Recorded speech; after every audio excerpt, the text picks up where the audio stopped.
Hello বন্ধুরা, আশা করি তোমরা সবাই খুব ভালো আছো। আজ আমি এসেছি মাঠে শাক তুলতে। এটা অনেকে চিনে থাকবে, ব্রাহ্মী শাক, যা থেকে ওষুধপত্র তৈরি হয়।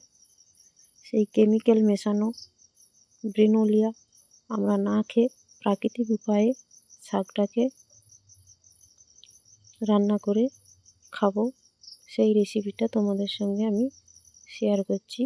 প্রথমে শাকগুলো খুব ছোট ছোট করে কেটে নিয়েছি।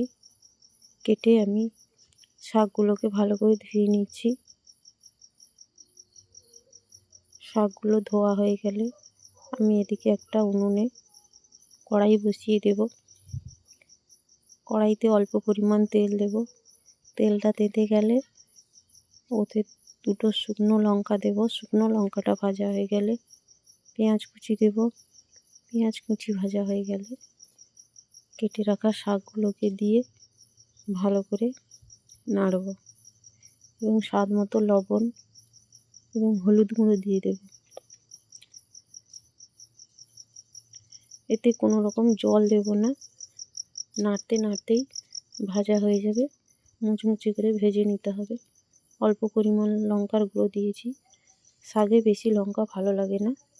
দেখুন বন্ধুরা, আমার শাক ভাজা রেডি হয়ে গেছে।